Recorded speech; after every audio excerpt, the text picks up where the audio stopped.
Halo, assalamualaikum teman-teman. Ketemu lagi di channel Bumi Amarta.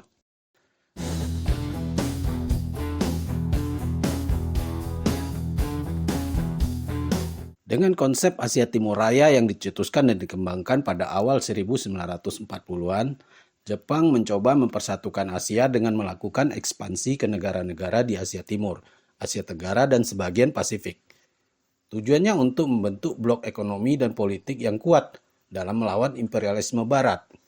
Secara keseluruhan, konsep ini merupakan bagian dari strategi politik dan militer serta ideologi Jepang selama Perang Dunia Kedua. Peran Jepang dalam Perang Dunia Kedua ini yang terkenal dengan kekejamannya tentunya tidak serta-merta terjadi. Mari kita telusuri kenapa Jepang menjadi bagian dari Perang Dunia Kedua ini.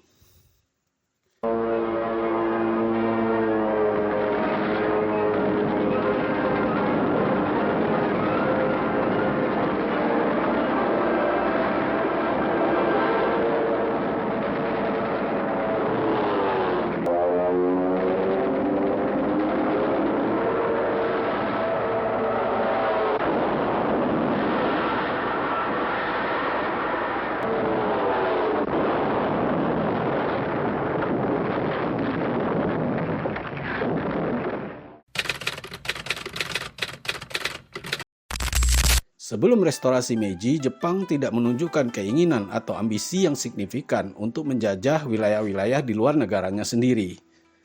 Selama masa ini, tepatnya selama zaman Edo, pada tahun 1603 sampai 1868, di bawah kekuasaan Kesogunan Tokugawa, Jepang itu menerapkan kebijakan isolasi yang ketat. Kebijakan ini membatasi hubungan luar negeri Jepang dengan dunia luar, kecuali perdagangan terbatas dengan Belanda, Cina, dan Korea, melalui pelabuhan tertentu seperti Nagasaki dan Tsushima. Fokus utama dari kebijakan ini adalah untuk menjaga stabilitas internal dan mencegah pengaruh asing yang dianggap mengancam tatanan sosial dan politik Jepang.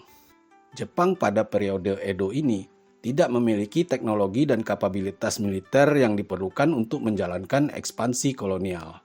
Angkatan Laut dan militer Jepang lebih ditujukan untuk mempertahankan wilayahnya dari ancaman luar dan menjaga ketertiban dalam negeri. Selain itu, Jepang juga belum ada dorongan atau sumber daya yang cukup untuk mengejar ekspansi militer ke luar negeri. Fokus utamanya adalah pada stabilitas internal dan perkembangan dalam negeri.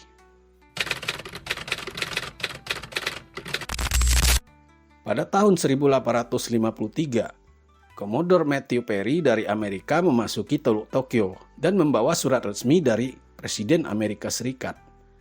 Presiden Millard Fillmore menyatakan ingin mengadakan hubungan dengan Jepang dengan sebuah ancaman bahwa setahun lagi setelah dikirimnya surat, armada Amerika Serikat akan datang lagi ke Jepang untuk memperoleh jawaban dari Bakufu Shogun Tokugawa. Setahun kemudian, tepatnya 1854, 1 year later. Commodore Perry datang kembali ke Jepang dengan membawa armada militer yang banyak. Jepang dipaksa untuk membuka pelabuhannya untuk kapal-kapal Amerika, Inggris, Prancis, dan Rusia. Desakan Commodore Perry menghasilkan perjanjian Kanagawa yang terjadi pada tanggal 31 Maret 1854 di Yokohama. Isinya pelabuhan Shimoda dan Hakodate dibuka untuk perdagangan asing. Dan juga apabila awak kapal Amerika Serikat terdampar di pantai Jepang, maka kapal Jepang harus membantu mereka dengan membawanya ke Shimoda atau Hakodate. Puncaknya, pada tanggal 8 November 1867, Shogun meletakkan jabatannya. Pemerintah Jepang akhirnya beralih kepada Kaisar Mutsuhito yang kemudian bergelar Meiji Tenno. Kaisar Meiji Tenno secara resmi memerintah sejak 25 Februari 1868 sampai dengan 30 Juli 1912. Kaisar Meiji pun mulai melakukan restorasi terhadap Jepang. Dimulai dengan modernisasi militer, yaitu memperkuat Jepang secara militer untuk menghindari ancaman kolonialisasi oleh kekuatan Barat. Dengan mengadopsi teknologi militer Barat, Jepang mulai membangun angkatan laut yang kuat dan memperkuat pasukan daratnya.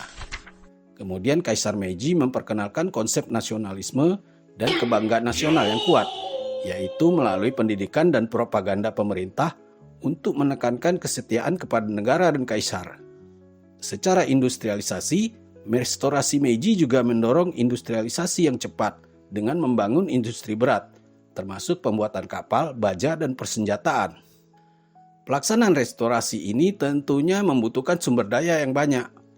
Akhirnya, kebutuhan akan sumber daya alam dan pasar baru untuk produk industri Jepang mendorong kebijakan ekspansi untuk memastikan akses terhadap bahan mentah dan energi yang diperlukan.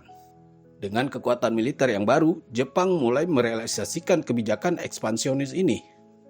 Kemenangan dalam Perang Sino-Jepang pertama pada tahun 1894 sampai dengan 1895 dan Perang Rusia-Jepang pada tahun 1904 sampai 1905 memperkuat posisi Jepang sebagai kekuatan besar di Asia.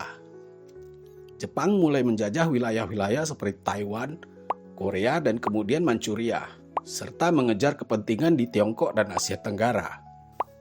Pada tahun 1930-an dan 1940-an, pemerintah Jepang yang di bawah pengaruh militerisme menggunakan ideologi ekspansionis yang diilhami oleh keberhasilan restorasi Meiji dalam modernisasi dan ekspansi awal.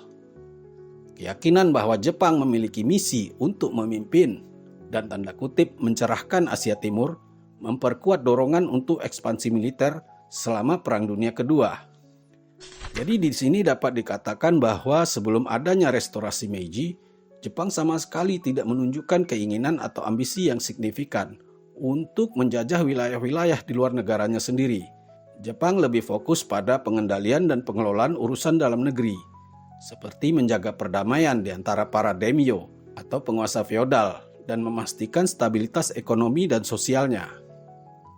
Akan tetapi, tekanan dan ancaman dari negara-negara barat memaksa Jepang untuk memperkuat fondasi pada kekuatan militer, ekonomi, dan politiknya yang diawali dengan kebijakan restorasi Jepang oleh Kaisar Meiji Tenno, yang pada akhirnya membawa Jepang untuk berpartisipasi dalam konflik internasional dan meningkatkan ambisinya untuk ekspansi wilayah demi mendapatkan sumber daya yang lebih banyak dan untuk mempertahankan diri dari tekanan dan ancaman pihak barat.